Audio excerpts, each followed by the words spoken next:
Paula Silver for Gen Connect, and we're here today with Julie Bergman Sender, producer, activist, and magnificent woman, mother, producer of Harmony. Yes. Welcome. Thank you so much. Good to be here with you. Julie, you've been in the media business in Hollywood for many years.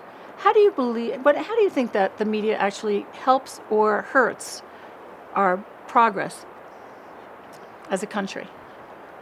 Well, I mean, I think, the jury is out in terms of the intersection between professional media and the ability for everyone to pick up a camera and tell the story, which I think is extremely exciting, and it's an opportunity.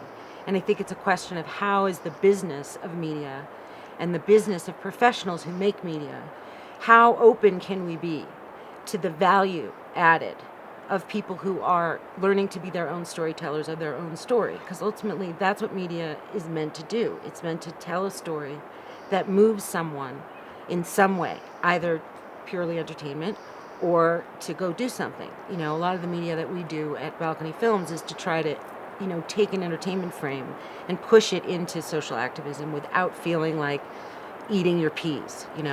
Spinach versus pizza. Yes. Both of them are good for you? Both of them are good. But one's fun. Exactly. If you were thinking about celebridom today, do you think that it's really outsourced or it's out-trumped storytelling? Are we distracted by what Kanye and Kim named their child? I mean, I think it's 'twas ever thus, and I don't think it's an or. I think it's an and. I mean, I know we have a 15-year-old daughter who is able to tweet back and forth with the people who she, admires.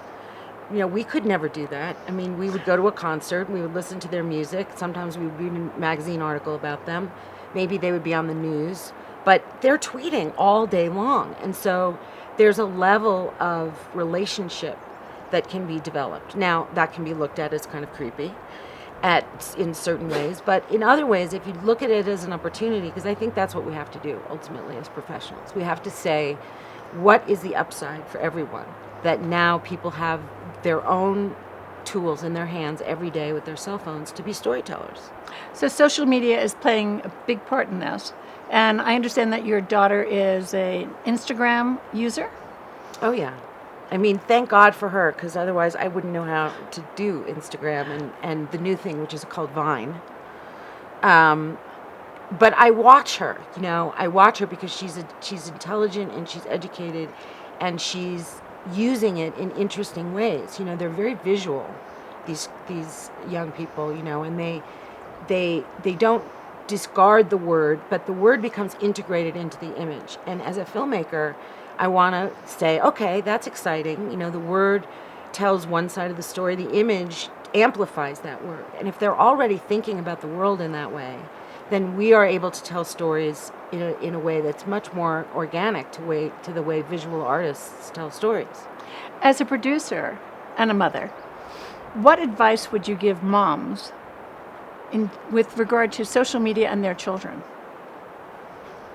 People are so concerned about it. And having a professional experience, I'd love your advice. Well, I mean, I'm not an expert. I'm just a mom.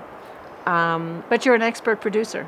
And I feel like I'm an expert with my own child, right? So I observed her since birth. And when the conversation about Facebook came up, which was probably 2 or 3 years ago, so she was 12, my instinct was to say, oh, no, you can't have Facebook yet. But then I realized, wait a second, where is that judgment coming from?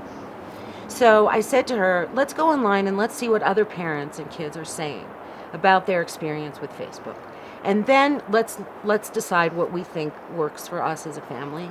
And if we decide that you can have Facebook, which ultimately we did because we felt that she was responsible and would be able to kind of navigate the labyrinth of it, I said to her, but know 2 things. 1, nothing you put there is private to anybody. Important. And I think that the biggest challenge to being a parent now with all the social media is to teach children what privacy means, because they don't have any sense of privacy, right? And the second half of the thing that I said to her is, and by the way, I get access to it. I will never look at it when you're not in the room. I will never sneak to look at it. But the first friend you make on Facebook is your mom. And she was fine with that. Great advice. For more about Harmony, Julie Bergman, come to genconnect.com and get your advice for being a mom in social media.